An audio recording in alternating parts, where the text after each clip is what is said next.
ఇప్పుడు ఒక విషయం ఒక్కడే మాట్లాడే ఉన్నది. నేను ఒక విషయం మాట్లాడినా అని మాట్లాడినా కదా నేను. సరే ఒక్క నిమిషం వినండి. నా బాధ పోవాలి, మీ ఊషమ్మ బాధ పోవాలంటే మెజార్టీ తీసుకురావాలి. నాకు పోయినసారి నేను ఎమ్మెల్యే గెలిచినప్పుడు ఎంత ఉత్సాహంగా ఉన్నానో మళ్ళా అంత ఉత్సాహం తీసుకురావాలి. తీసుకొస్తారా లేదా? ఒక్కటి మీరు గుర్తుపెట్టుకోండి,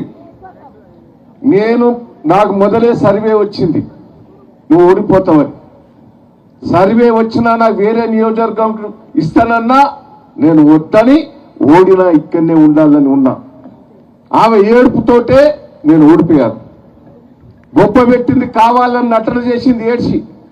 ఆ నటనకు ప్రజలు పాప ఆడోళ్ళు ఏర్తా అంటే నాకు వ్యతిరేక. దయన్న చెడ్డోడని ఓటేలే, దయన్న మంచోడే కానీ మార్పు వస్తుంది, 2 లక్షల రుణమార్పు వస్తుందని ఆశపడేశారు. వాస్తవం కాదా ఇది? నేను ఒకటే మిమ్మల్ని అందరినీ రిక్వెస్ట్ చేస్తున్నా, నాకు ధైర్యం తెప్పియాలి.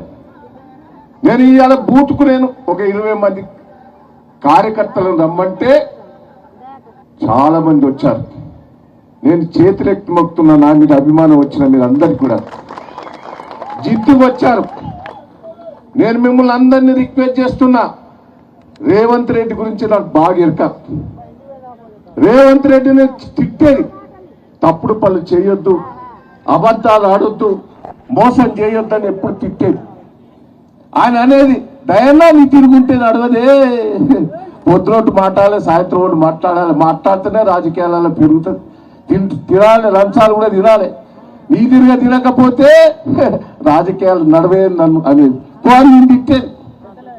ఆ సుంటోడు ఆయన చెప్పిందే కరెక్ట్ అనిపిస్తాను. ప్రజలు మోసపోయిండ్రు, ప్రజలు నమ్మిండ్రు.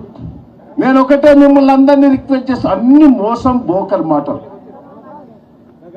ఎంత బోకర్ మాటలు మాట్లాడుతాడో అంత హరిశన చెప్తాడు. ఆయన ఏమంటాడు మళ్ళా 15th ఆగస్టు అంటాడు. నేను ఒకటే అంటున్నా, హరిశన్ ఏమన్నాడు, 15th ఆగస్టు రోజు నువ్వు చేస్తానంటే నేను రాజీనామా చేస్తా, చెయ్యకపోతే నువ్వు రాజీనామా చేస్తావనంటే తప్పించుకుంటాడు.